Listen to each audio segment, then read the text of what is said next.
Hey everyone, it's Imran from Options Insight, back with another macro options spotlight. Okay, decent bounce. Let's call it a relief rally yesterday. Some stability coming back into the banks, especially the large banks, right, which have seen record deposit inflows as people kind of take their money out of smaller institutions that they might perceive as more risky, and then the big banks like your Bank of Americas, your JP Morgans, things like that, who are considered too big to fail, they're getting an influx of deposits, right? So I think Bank of America has literally got like 15 billion in deposits in the last few days or something like that, which is pretty unheard of. And then outside of that, markets do still remain nervous. We've got some geopolitics kicking off between Russia and the US, some drones getting damaged or something like that. Which created a little bit of a down spike intraday yesterday. So just some noise around that. We don't really know if that's going to escalate into anything. But then the European banks have been rolling over this morning as well, which is looking a bit ugly in Europe. Gold had a pause from its spectacular rally. It was looking overbought. Obviously, we mentioned that. But then oil also breaking down and looking quite ugly here. Seeing a vol spike in oil up around 5 vol points yesterday, which is a pretty big move, taking implies up to 43, up 5 vols there, and that's 10 vols on the week. So clearly the options market in oil getting a bit concerned that we might be breaking out of the downside of this triangle that we've been carving out for God knows how long, and a more violent move lower in oil might be upon us.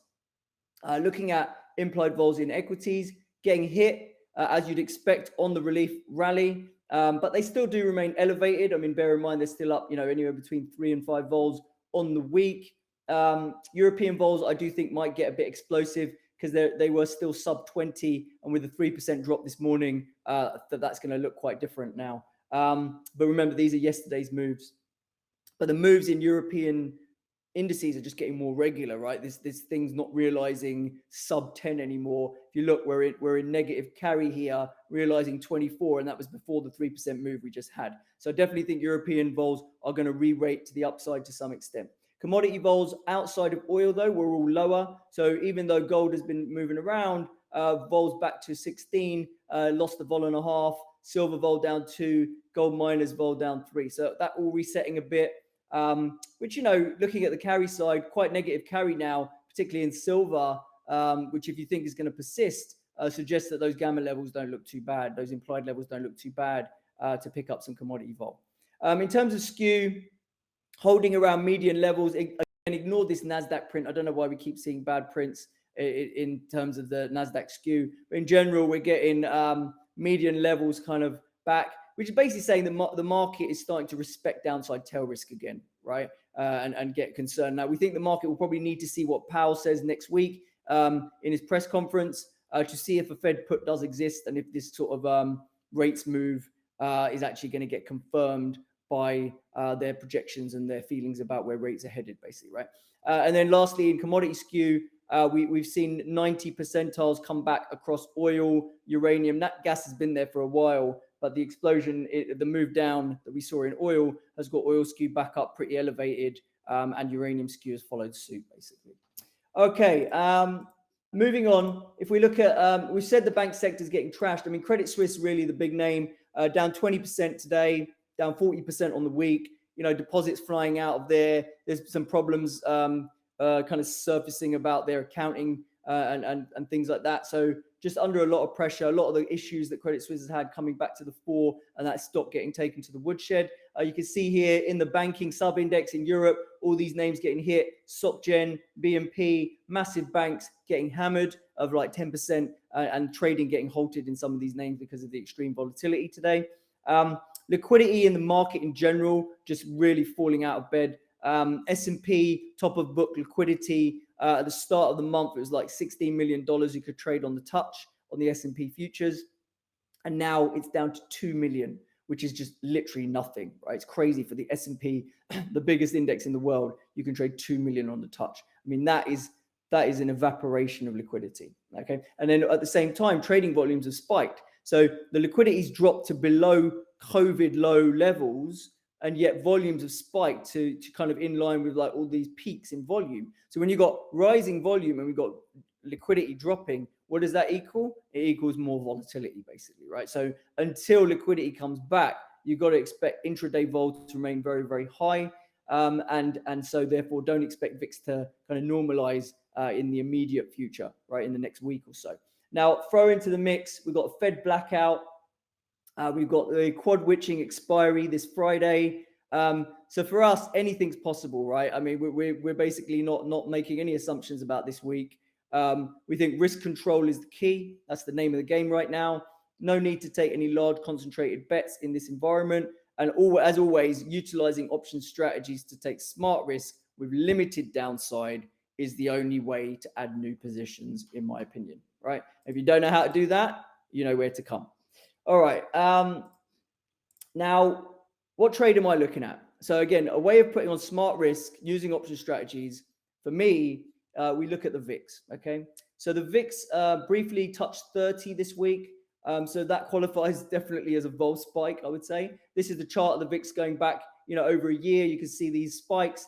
It has got up to the mid 30s, but we touched intraday, we touched 30 and we faded back down, but we're back in the high 20s again this morning.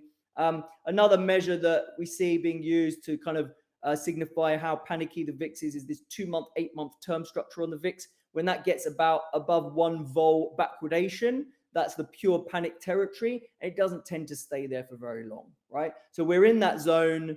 And typically VIX spikes tend to resolve themselves over sort of 2 to 3 weeks, basically, right? So that 2 to 3 weeks from now, we're talking about into the end of March, maybe early April. Okay, so that's when we think there's potential for this VIX spike up to 30 to maybe normalize back to below 20, or maybe even get towards 18 again. Who knows, right? Depends what the world looks like.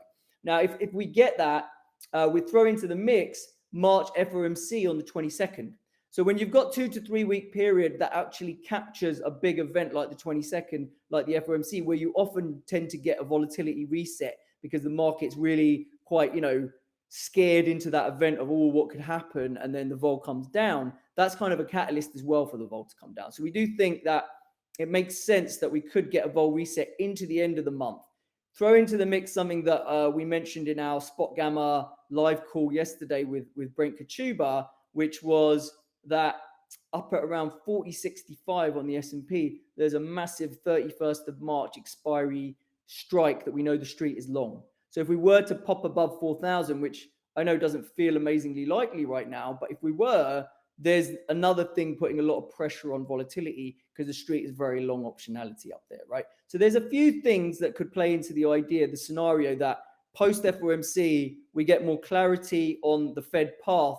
The dots reflect some of this dovish rates repricing that we've seen. The market likes that news, and we rally and we see a vol compression, right? Question is, how do you play that, right? If you think the odds of a vol reset into the next 3 weeks are there, how do you play it in a smart way? Now, typically, people who follow me for a while will know I like buying VIX puts. But looking at a vol dashboard, VIX puts are damn expensive, right? VIX vol is above 100.